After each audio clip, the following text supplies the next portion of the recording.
Yo, welcome back to another episode of the Main Topic Media Podcast. It's your boy Many Bands, man. Hey, yo, what's up? It's your boy Spade, man. I just want to thank everybody for the support. I want you to keep on hitting that like and subscribe button. Remember, when I get to 200, I'm going to take my hat off. But not only am I going to take my hat off, but I'm going to let Manny shave my head bald. And that's guaranteed. Literally, I'm gonna shave his head bald. I'm going to go get some clippers and literally be like, yeah, on the show. I'm going to shave it all off.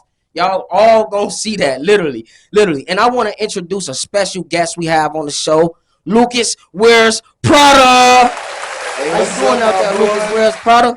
Pretty good. How are you guys? I'm doing good, man. And I want to say Happy New Year to you. You guys as well. Man, how you doing out there, bro? Good. 2024 has been off to a great start so far.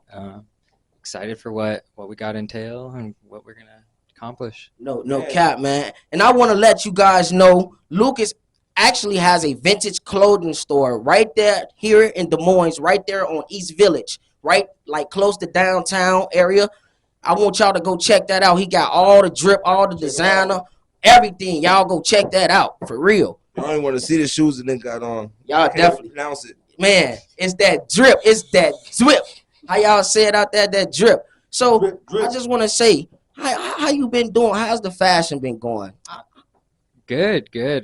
Just kind of been sticking to it. Got really back into thrifting, and it kind of helped me find a path and kind of show the direction I wanted to kind of open a store here and show what was possible, especially being in Iowa and all of that. And yeah. So are you from Iowa? Yep, I'm from Oskaloosa. Oskaloosa. Yep, it's about 60 miles southeast. How many people in your class? What was that? How many people was in your class? I think like 130, but I think our class was kind of bigger, so I'd say average like 90 to 150. For real? So it's a very small town here in Iowa. Yeah. So how do you go from a class to 150 to PRADA? How did you start? Who did you work with? Like, tell me your story, man. Kind of just started, really started back, I was like 13 or 14, and I worked all summer because I wanted a pair of Jordans. I just remember everybody wore Jordans. I wanted a pair of Jordans, and I remember a couple of my friends had pairs, and I didn't have a pair yet, and I knew I needed Jordans. So I worked all summer. I think I saved up, it had to be about like $380. So I had enough money for the shoes, and then to have some fun for the rest of the school year. You know, you're being 14, 15, that'll go a long ways. And my dad took me up to Shields, and when we got to Shields, lucky enough, because times are different now, but there was a fire red 4 on the shelf and a military blue 4 on the shelf. And I remember like sitting there thinking, like, how the hell am I going to choose? Mm-hmm. And eventually Real quick, before you say something, what do you think you picked? You think you picked the fire or the military? Fire. I'm going to say military. I grabbed them both. And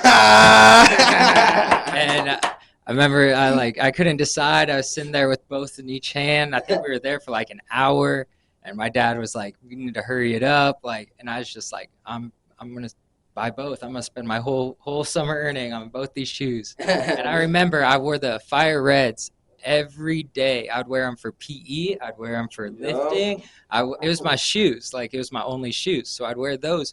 But I never wore the militaries for took me like a year, because I remember seeing like each wear. I feel like I could see it. That's how I know you're a real one. And then so I was like, I can't fuck up the militaries like that. Okay. And then a year later, trust me, the militaries got treated the same way every day. And so, yeah, they're both long gone. But that's what really started it. It was like you fell in love? Oh, yeah. Right after that, I was at Sports Page every weekend trying to get the newest retro, meeting sneakerheads.